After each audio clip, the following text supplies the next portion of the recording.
Hi everyone, welcome back to my channel. This is a week 3 session about the exposure triangle. In this class, we'll be learning about the exposure triangle, ISO, aperture and shutter speed in depth, the exposure meter, understanding stops, balance in the triangle, common problems and how to fix them. Without further delay, let's start.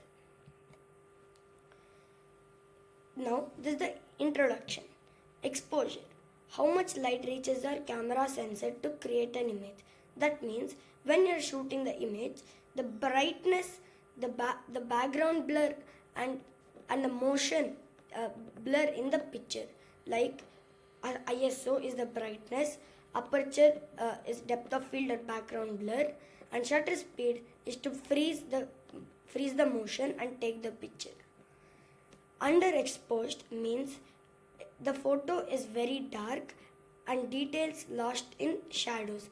That means if you are taking any portraits and the photo is too dark, then the shadows in the face of the person will be there, and the details and the wrinkles or anything on the face important for the picture will be lost.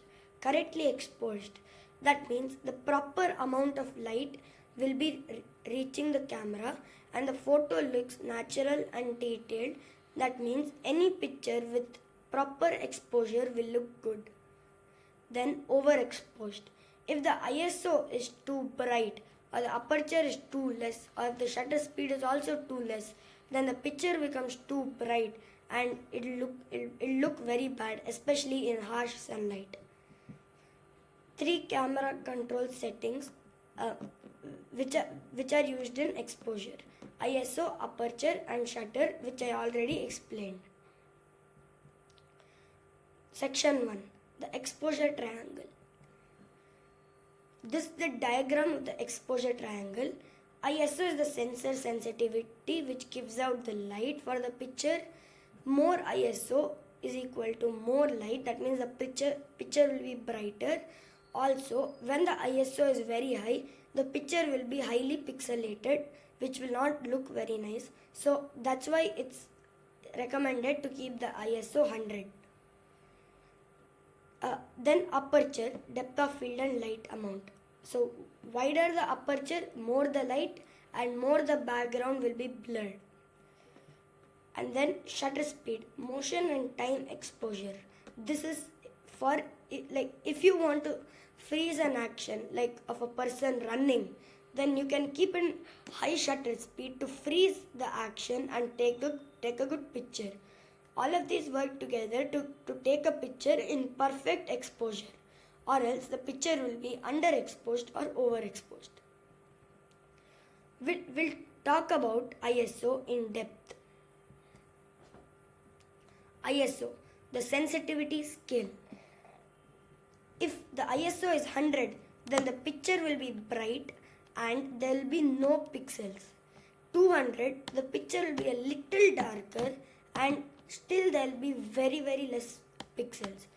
400, the picture will be a bit brighter and then still the picture will be clean. Then 800 ISO, it will be bright and the pixels will be less. 1600, you'll be able to see the pixels clearly and the picture will be a bit pixelated. 3200, the picture will be very bright and there will be too many pixels which are visible. 6400 and above, overexposed picture and very much pixelated, which will not look good in the picture. So 100 is the best, and if you keep over 6400, there will be a few mistakes.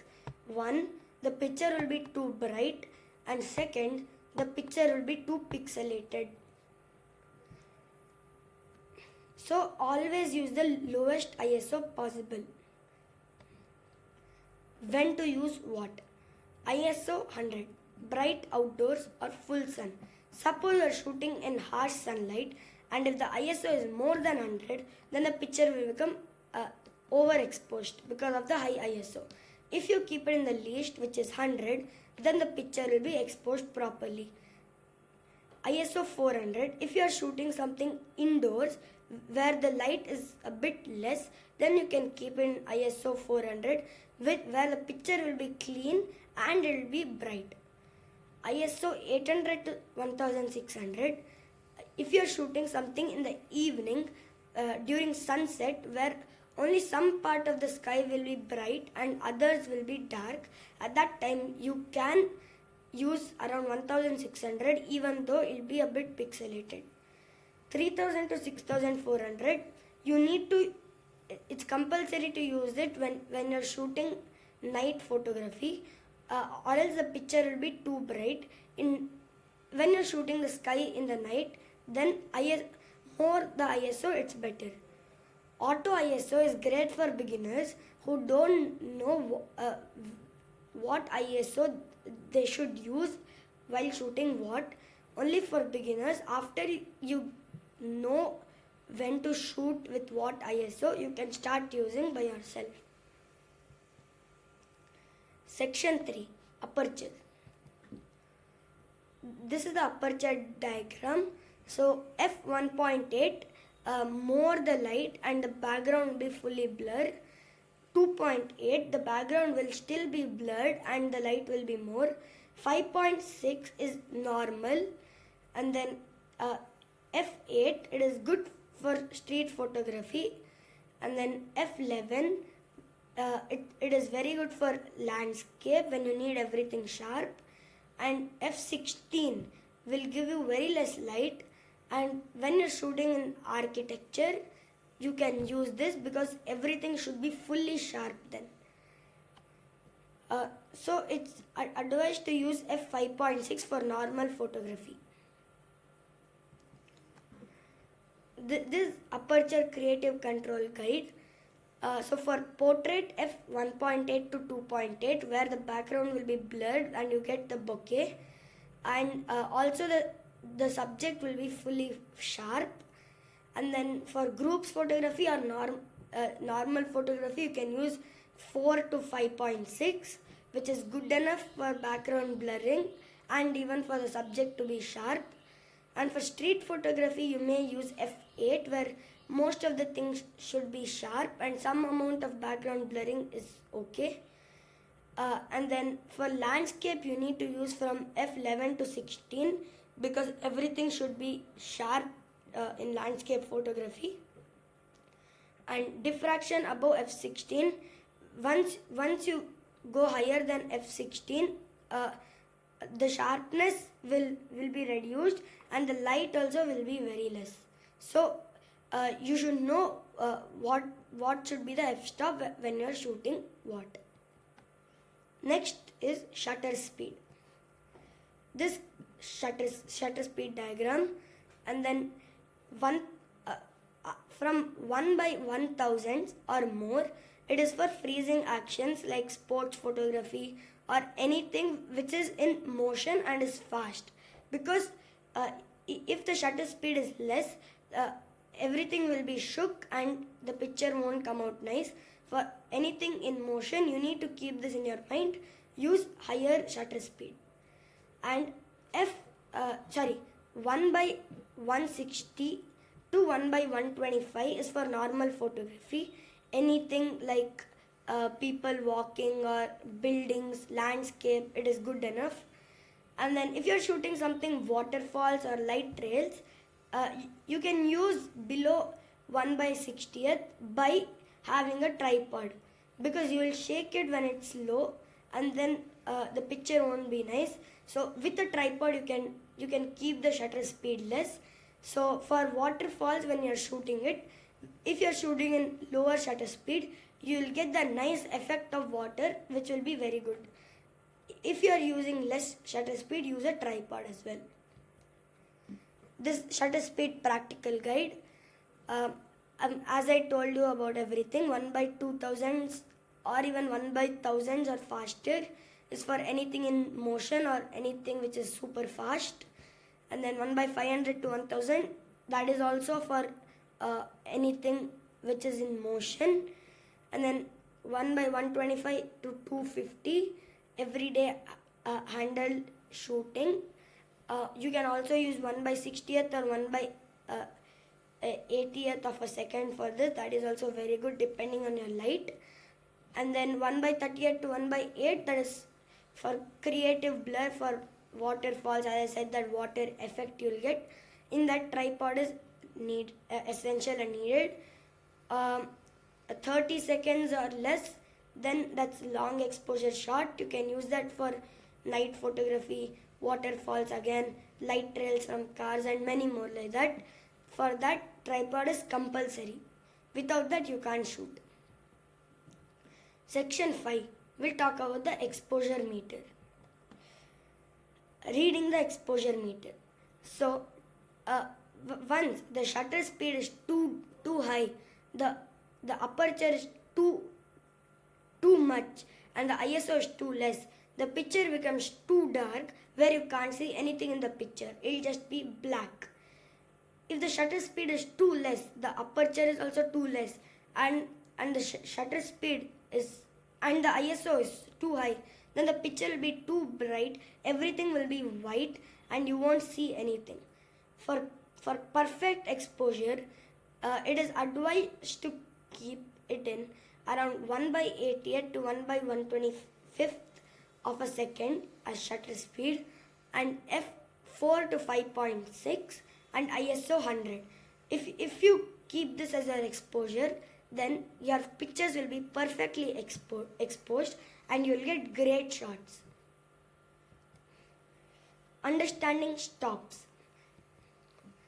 So, these are the stops in the camera, and this is also very important for the exposure.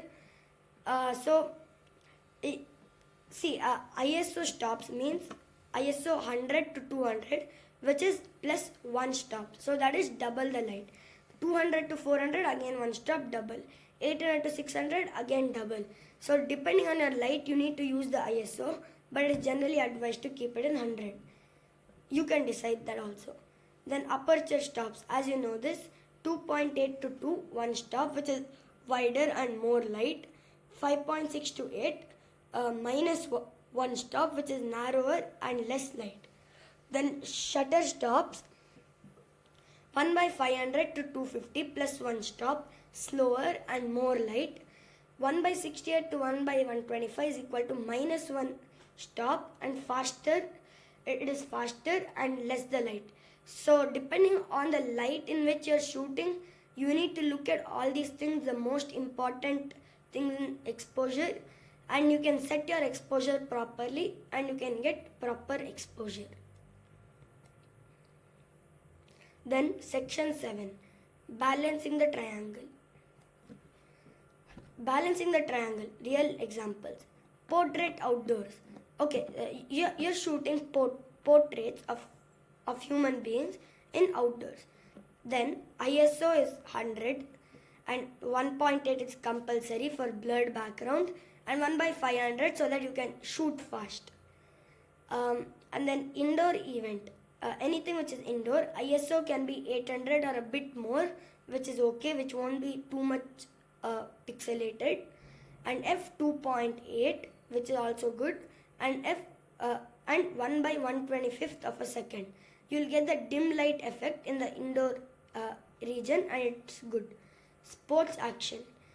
In this, ISO should be 400, f should be 4, and 1/1000. 1/1000 is for freezing the action. F4 and ISO 400 is for giving more brightness to the picture, as the shutter speed will be 1/1000. Night or street photography. Then ISO should be 1600 because everything should be bright. F should be 2.8, and then the shutter should be 1/60th, which is a bit slower and allows more light to the picture.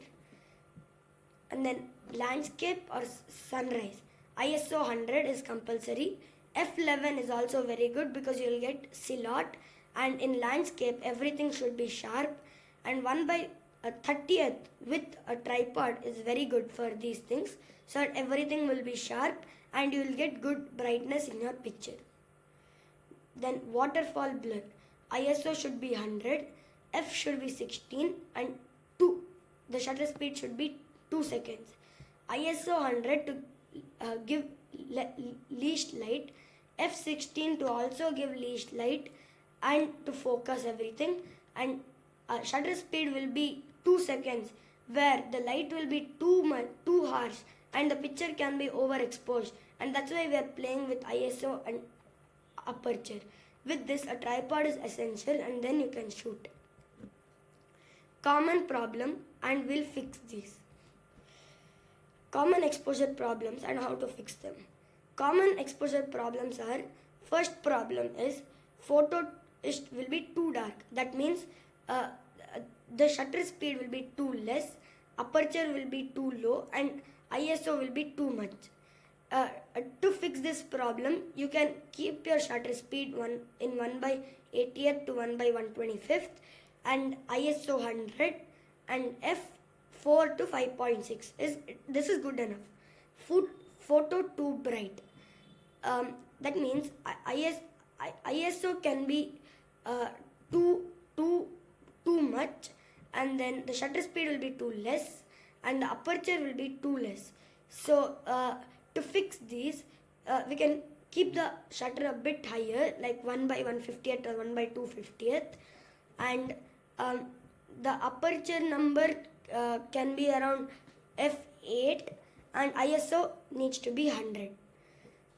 And then subject blur, this can be because you may have shook the picture, or your camera might not have focused. So if you are shooting something in motion, keep your shutter speed high, and also remember to shoot in autofocus continuous, which will shoot continuously and you will get good picture options.